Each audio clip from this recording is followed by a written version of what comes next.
y a quelque chose qui interpelle dans la vie chrétienne, c'est que le Créateur, lorsque il nous appelle à lui, c'est pour nous donner la vie en abondance, c'est-à-dire une vie pleine de réussite et dans tous les domaines.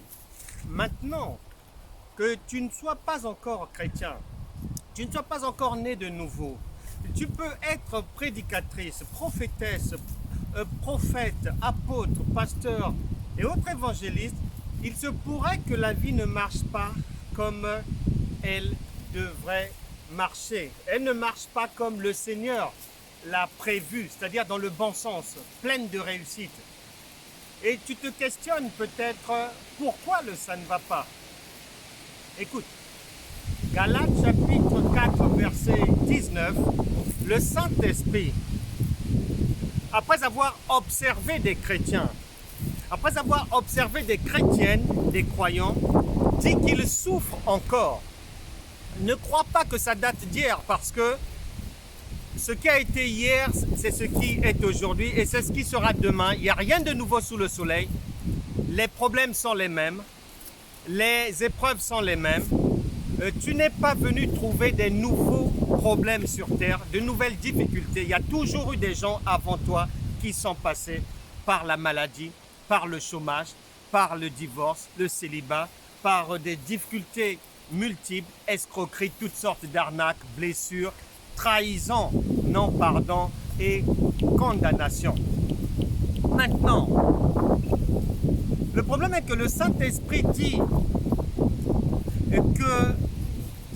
qu'il souffre de nouveau des douleurs de l'enfantement. C'est-à-dire le problème chez la plupart des croyants, la plupart des chrétiens, l'enfantement s'est mal passé.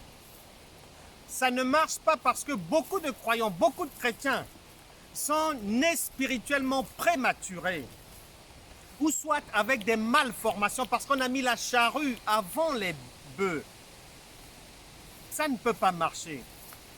Il faut repartir au point de départ, à savoir bien connaître qui est Dieu et suivre une courbe de croissance spirituelle qui respecte les standards, qui respecte toutes les saisons. Un enfant, lorsqu'il vient au monde, il mange d'abord, il ne mange pas, il est au niveau du sein maternel, des biberons et autres, de l'eau. Mais à 10 ans, mais ce n'est plus la même chose. À 10 ans, il ne prend même plus la bouillie. Ensuite, il a 17 ans. Ensuite, il a l'âge adulte, il ne prend plus les mêmes choses qu'à l'âge de 3 ans.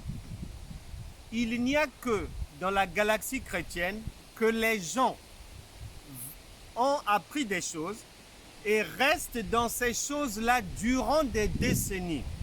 Prions de la même manière, faisons les mêmes rituels, pensons de la même manière, étant assis sur les mêmes doctrines. Ne progressons pas, ne grandissons pas dans la connaissance. Raison pour laquelle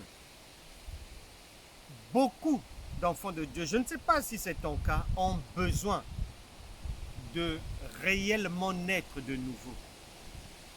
Nous allons prier afin que tu puisses nous rejoindre d'une manière correcte dans le royaume de Dieu et que tu repartes pour que la base, la fondation de ta vie spirituelle, de ta marche chrétienne soit authentique et non falsifiée.